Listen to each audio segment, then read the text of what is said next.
A Bendy and the Ink Machine conspiracy theory? You betcha! Hey, your Prodigies, ProdCharles here, and in this video I'll be sharing with you a Bendy and the Ink Machine conspiracy theory. This one will give reasons for what happened to Boris the wolf. If you would like more horror game theories, remember to subscribe and tap that bell, as on top of the many theories I've already made, there will be more to come. And just before we begin, if you think that this video is too long for you, remember to tap Add To and select Watch Later to save your progress. Let's start with what we know. We know that Joey created at least two cartoon characters, Bendy and Boris the wolf. We also know that Boris sits upright on the operating table in one of the rooms of Joey's cartoon studio. Connected to this operating table is a large ink pipe that causes ink to splurt out of Boris's chest when we fix the ink machine and power it on. Bendy in a 3D form also appears in the ink machine room when this happens. Joey Drew wanted Henry to come to the cartoon studio to see something. There are strange messages written on the walls of the studio, and one of the items that we need to collect to fix the machine is a book called The Art of Living. Got all those facts? Now let's bring it all together. It's important to note that the evidence that we have seems to suggest that Joey wanted to literally bring Bendy and Boris to life. We can also see some interesting parallels in the history of other similar cartoons in real life. If Bendy and the Ink Machine draws inspiration from cartoons like Mickey Mouse and Felix the Cat, then it would make sense that Joey and Henry worked together to create Bendy. This is because both Mickey Mouse and Felix were designed by two cartoonists who worked together. Mickey was created by Walt Disney and Ub Iwerks. Felix was created by Pat Sullivan and Otto Mesmer. So, given this information, Bendy might have then been created by Joey Drew and Henry. Something that's interesting to note from this is that Henry leaving the studio for 30 years is similar to Ub Iwerks leaving Disney for 10 years. Ub Iwerks was known to be accomplished in everything that he did, including building and understanding machines, and new ways to animate and produce special effects for films, which might suggest why Henry was able to quickly figure out how to get the machine running again. Looking back at the evidence, it appears that Joey wanted Henry to come see something at the studio.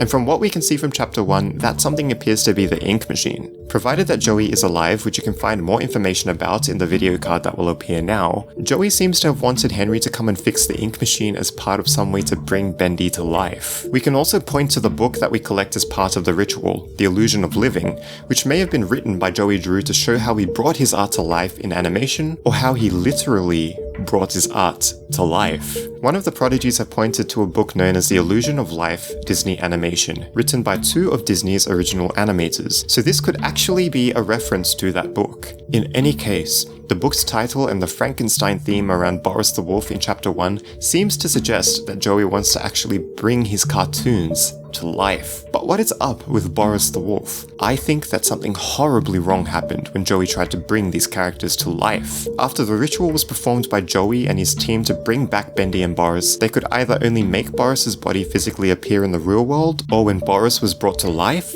Joey removed its heart. This is where things get a bit complicated. In either case, Boris ends up being dead, and Bendy would have gotten mad about it. Whether Joey had intended to bring Boris to life or keep Boris dead, he hadn't stuck to his promise to give them life. We can see this from the message on the wall: the creator lied to us. Bendy clearly seems to be very aggravated and not happy at all to see other humans in the game. So this may be the origin behind that anger, no matter what that human's intentions would be, even if it was to save Boris. If Joey really had the ability to bring his cartoons to life, he could have tried to bring Boris's heart into existence, but whether or not Joey is actually good or bad is unclear.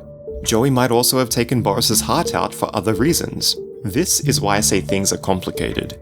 Boris might have been brought to life first as a test to make sure that Bendy's ritual was performed correctly, which could also be a source of Bendy's anger. Joey might have gotten Boris's heart to use in a ritual to bring Bendy to life, or to use in some other twisted way. Remember that Joey was possibly going crazy, but it does not explain why Boris was hooked up to an ink pipe, which in itself was probably there to bring Boris back to life. One of the Prodigies made a very good point about this, using the coffins at the end of the chapter as another reference point. Bendy might have tried to bring Boris back to life after Joey had failed, and possibly even after Joey ended up passing away. That's saying if he did pass away, which may be another source of Bendy's rage. Bendy might have pent-up anger from losing not only their creator, but one of their friends, but couldn't come to grips with laying them both to rest once and for all. Remember, there are two coffins. Is it possible that Bendy is looking for a new creator to help bring his friend back to life? Well, Then again, how do we know that Boris didn't end up going on a killing spree? If Bendy truly is demonically possessed, it doesn't seem too far-fetched. What do you think? Remember to subscribe and tap that bell for more interesting horror game theories and secrets. If you love horror game theories, be sure to check the description for a link to all of the theories and secrets, and Prodigies, I really hope that these theories help you to expand on how you think so it can help you with how you go about your thinking in your daily lives. See ya, Prodigies! I realize that Bendy and the Ink Machine is only in its early stages, and many things will probably change from now until the final version, including the chapter itself. I only made this conspiracy theory because many of the Prodigies wanted to hear my perspective on what is actually going on in the game. And the future chapters changing everything aside, even chapter 1 itself could possibly change everything. How do we know how the Ink Machine even broke in the first place? Besides Bendy and Boris, we may not be alone in the studio after all. We'll have to wait and see future chapters to find out. Remember to subscribe and tap that bell for more cool and interesting horror game theories.